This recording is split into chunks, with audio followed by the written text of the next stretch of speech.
Dalja e ASH-së së Taravarit nga qeveria riktheu debatin mbi legjitimitetin e përfaqësimit të shqiptarëve. A doli Taravari për shkak të, siç pretendon, mos realizimit të çështjeve shqiptare nga ekzekutivi ose diçka tjetër fshihet pas vendimit të tij? Si do të ndikojnë zhvillimet në Vlen, i cili mbeti me 9 deputet në rolin e tij në qeveri? Do të diskutojmë me zëvendës kryeministrin e parë, zotin Izet Megjiti. Mirëmbrëma dhe mirë se erdhët në Alsat. Mirëmbrëma, faleminderit për ftesë.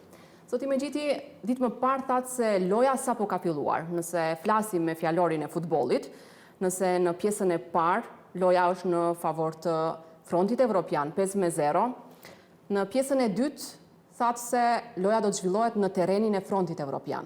Por çfarë nëse nuk arrini ta ndryshoni rezultatin?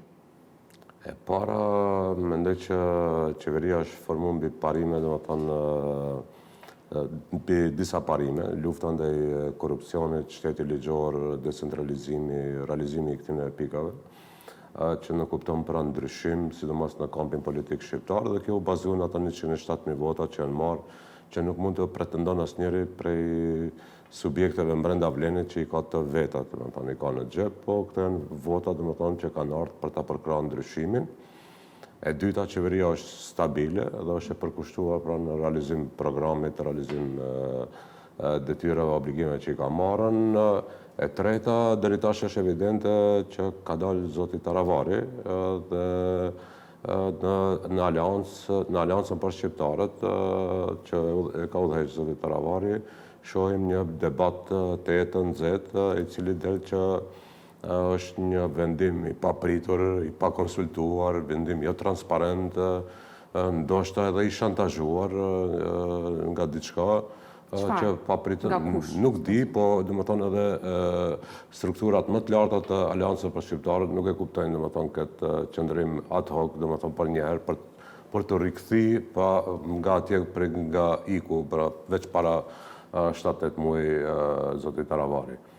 Pra, kjo është situata e cila po zhvillohet dhe mendoj që dalë do merr kahje, po ajo që çfarë nëse po mbetet Vleni me 9 deputet në kuvent? Atëherë do të vihet në pikpyetje legitimiteti për përfaqësimin e shqiptarëve në qeveri?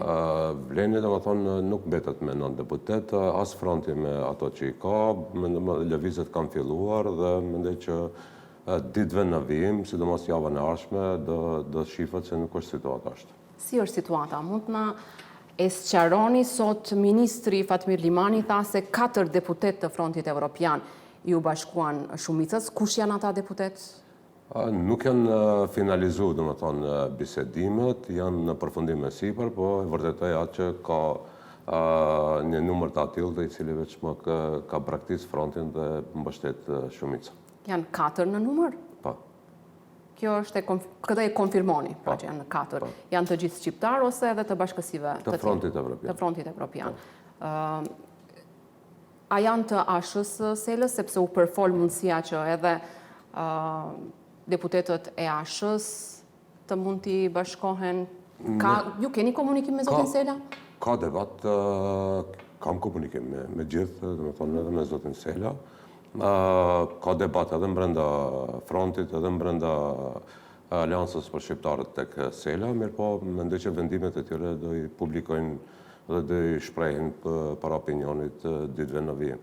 Po, në qoftë se vjen deri te negociatat me zotin Sela, do t'i zhvillonit ju ose kryeministri Mickoski?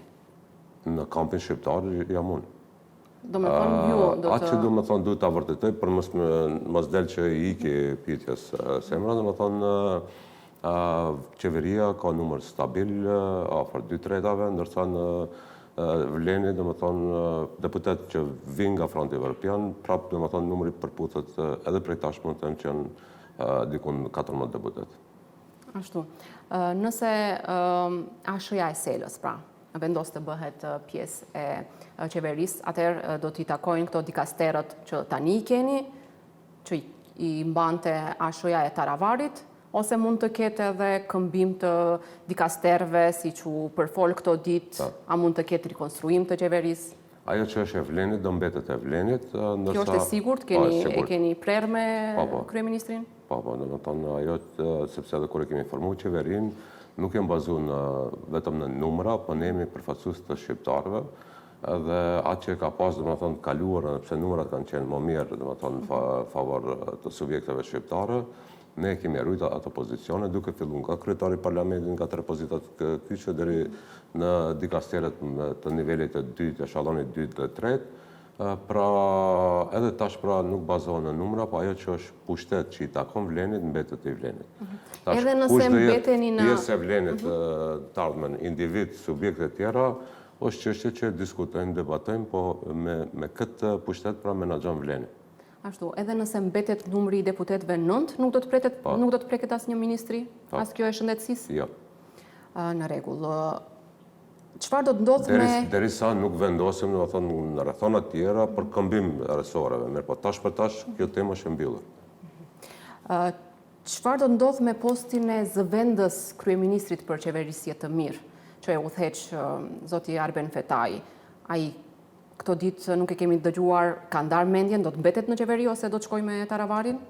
Mendoj se në këtë periudhë ka udhëheq mirë dikasterin, domethënë, për qeverisje të mirë. Bashkë kemi kontribuar, domethënë, në temat të nxehta, në tema etnike, dhe mendoj që i duhet qeverisë. Nuk u përgjigjet konkretisht. Keni Keni komunikim me të? Po. Do të mbetet në qeveri dhe nëse mbetet, si do të mbetet? Si pjesë e Vlenit? Uroj të mbetet. Ju uroni të. Nëse mbetet në qeveri, do të jetë si pjesë e Vlenit, sepse pas vetes do ketë ndonjë deputet, do ketë struktura... Jo, ato që e njohin Aleancën për Shqiptarët e dinë që është fraksion që del nga Partia Demokratike Shqiptare, dhe Aleancën për Shqiptarët e ka themelu dhe ka zhvillu si lider zoti Sela. Mirë po, për shkak që mbet në koalicion me BDI-n, ndodhi përçarja, dhe ne kemi 2 aleanca, dhe tash ne, ajo që është evidente, pra që ka dhënë ndërheqje, është zoti Taravari, pra kjo nuk do të thotë që aleanca nuk mund të mbetet në kuadër të Vlenit. Pra mund të tjerët mos pajtohen se nuk i kanë borç as zotit Ahmeti, as BDI-s, pra të thonë, urno shkote zoti Ahmeti, po ne jemi aleancë dhe ne vazhdojmë si aleancë, dhe Vleni, do më thonë, e mirëpret këtë dhe i trajton pra si partner të barabartë, të cilët kanë kontribuar në ato 107.000 vota. Keni njohuri sa është numri i antarëve, qoftë kryesis, antarësis tjetër, në kuadër të ashës që mund betet në qeveri në Vlen? Prapë nëse kthehemi prej origjinën, prej nga si është themeluar aleanca, si antipati BDI-s, dhe si ka vepruar edhe kur është ndarë më herët, mendoj që pjesa dërmuese, mos them 70% më tepër, pra nuk pajtohen që të kthehen nga ku ikën vetëm disa muaj më parë. Po me deputetin tjetër, Salim Sulejmani, çfarë ndodh? Ai do të mbetet pjesë e grupit parlamentar të Vlenit, sepse kishte zëra të tillë? Unë flas që brenda Aleancës për Shqiptarët, do të thonë që udhëheq zoti Taravari, ka një debat të nxehtë, ka një debat të ashpër, argumentuese, dhe informatat i kam që pjesa dërmuese me përqindje shumë të lartë, pra nuk pajtohen me veprimet e liderit të tyre, pra ata nuk duan, pra pasi kontribuan për ndryshimin, pasi i dhanë shansë 7-8 muaj, pra të rikthehen në kthetrat e BDI-s apo Frontit Evropian. Dhe jam i bindur që një pjesë dërmuese e tyre do mbetet si pjesë e Vlenit për ta vazhduar betejën. Edhe nga deputetët. Po. Arsyeja pse Taravari tha se del nga qeveria ishte dështimi i shumë premtimeve, sidomos të integrimit dhe çështjeve etnike. Është kjo arsyeja e vërtet pse Taravari doli nga qeveria, apo mund të fshihet edhe diçka tjetër pas këtij veprimi? Jo ne të Vlenit, po edhe opinioni, po edhe njerëz që e kanë rrethuar zotin Taravari nuk e kanë të qartë pra për veprimet të papritshme të shpejtuara të tij. Pra një pjesë dyshon edhe për shantazh, edhe për kërcënim, dikush mendon edhe për kalkulime tjera. Dhe nuk ka arsye që vetëm pas disa muajve të sjellësh konkluzione, sepse askush s'ka pritur që brenda 7-8 muajve të ndryshon krejt ajo që ka qenë me dekada këtu e instaluar dhe ka qenë gabimisht një veprim i gabuar, një qeverisje e keqe, Ne kemi pas shumë debata edhe brenda Vlenit dhe nuk ka pas arsye të tilla, domethënë për ta lëshuar qeverinë. Fundit, kjo qeveri, kjo ekzekutiv, ka 2 zëvendëskryeministra, unë jam zëvendëskryeministri i parë, zoti Fetaj është zëvendëskryeministri i dytë, të cilët jemi marrë në vazhdimsi me temat etnike, me ligjin për përfaqësim, me ligjin e gjuhës, edhe me shumë probleme tjera. Ju keni vepruar si Vlen, si një, keni qenë një zë? Ndërsa ministrat tjerë janë marrë më tepër me resorët të cilët ju takojnë. Po, pikërisht këto 2 çështje u përmendën edhe nga zoti Taravari, pra nga njëra anë shfuqizimi i balancuesit dhe ligji për përfaqësim të drejtë, të cilën e morët përsipër ju dhe zoti Fetaj, që të hartohet dhe sa më shpejt edhe të publikohet, por edhe të miratohet. Nuk ndodhi? Kur do të ndodhë? Mendoj që jemi në përfundim të asaj, kemi thënë disa herë, mirë po duhet ta kemi parasysh që ligj për përfaqësim adekuat nuk ka pas prej 2010 deri më sot.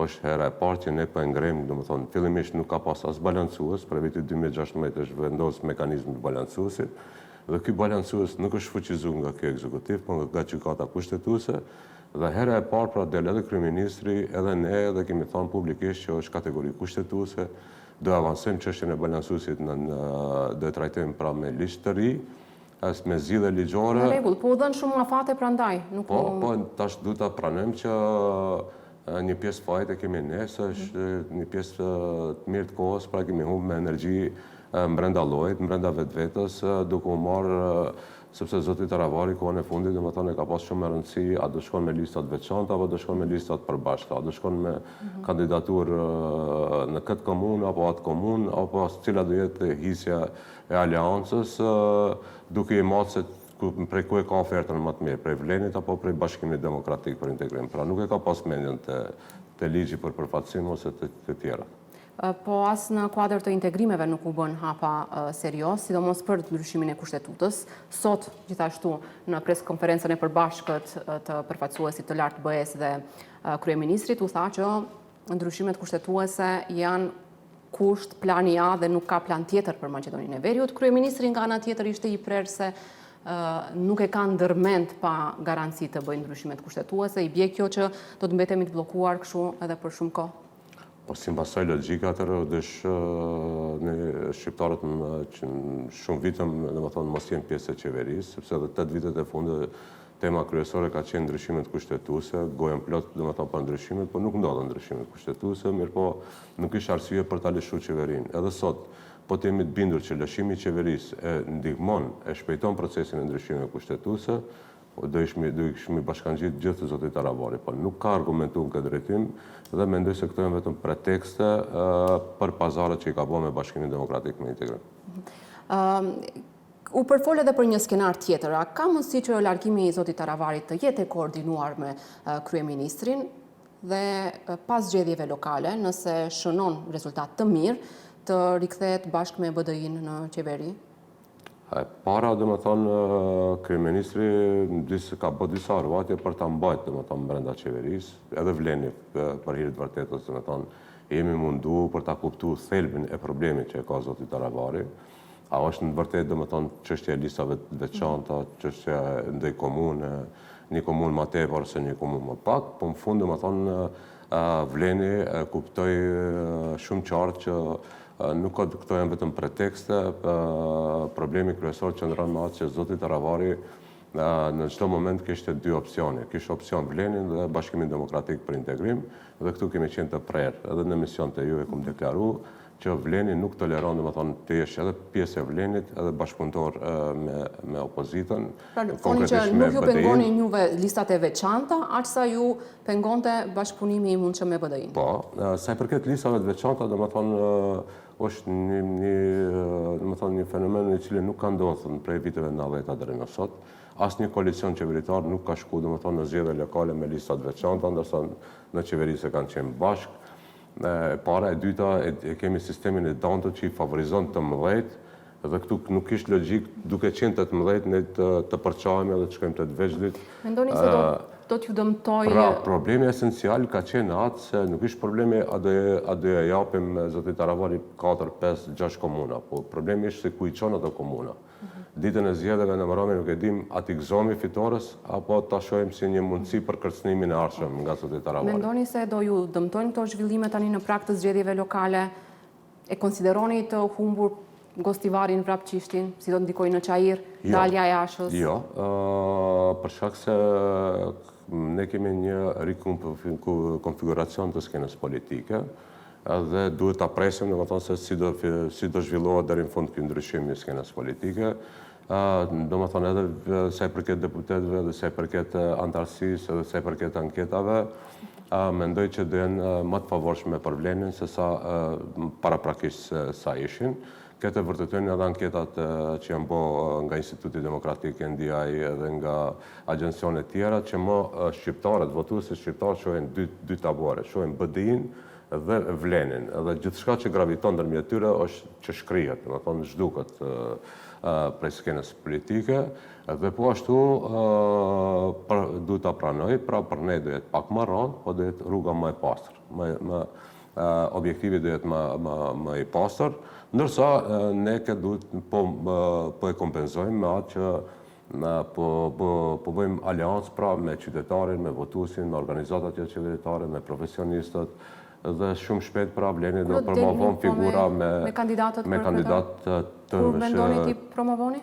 Së shpejti, domethënë pas 2 jave do fillojnë domethënë procedurat, pa që do jetë si arriç për këtë zgjedhje që Vleni do del nga ngjyrat partijake, do del edhe jashtë Vlenit, nëse kandidaturat janë më të mira, domethënë në një komunë, do përkrahim kandidaturat të pavarura në komunat të mëdha, urbane. Si për shembull ku? Po, veç po flasim për disa komuna urbane, domethënë një ndër to do jetë edhe Gostivari. Nëse preket gjua shqipe, fronti ka paralajmëruar se do të dalë në rrugë. Nëse ndodh një gjë e tillë, ju çfarë do të bëni? Ka mundësi që të bashkohet faktori politik shqiptar, qoftë përmes një nisme siç ishte dikur tryeza e përbashkët e partive politike shqiptare, ose të bëhen bashkë në një front? Ose do të prisni ta shihni një rezultatin se çfarë do jetë? Pikërisht pra fronti, kryesisht pra flas për ish subjektin tim, po mos bënte kompromise me gjuhën shqipe, sot nuk do ishte temë gjuha shqipe. Po të ishte gjuhë zyrtare, domethënë ashtu siç i ka hije, domethënë gjuhës shqipe, dhe po mos shënonte në kushtetut gjuhën që e flasin 20%-shin, sot nuk do ishte temë debati gjuha shqipe. Pra fronti është ai i cili bën kompromise edhe me gjuhën shqipe, edhe me vlerat kombëtare kur e kanë pyetje për pushtetin, dhe sidomos kur është në pyetje që duhet japim përgjegjësi edhe llogari, domethënë siç po japim pra në listat e zeza dhe në procedurat gjyqësore, domethënë që janë hapur nga ato. Ndërsa Vleni as ka bë, as do bën pra kompromis me gjuhën shqipe dhe me vlerat domethënë që janë kombëtare. Thoni që nuk do preket fare. Jo.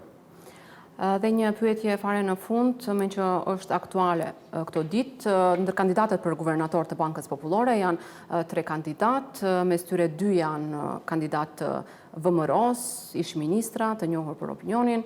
Të paktën zëvendës guvernatorja do të jetë shqiptar, deri tani ka qenë shqiptar? Po, kemi marrëveshje politike që si në gjitha institucionet edhe këtu do ketë përfshirje dhe zëvendësi do të jetë nga radhët e shqiptarëve. Ju faleminderit shumë për këtë intervistë. Faleminderit edhe ju.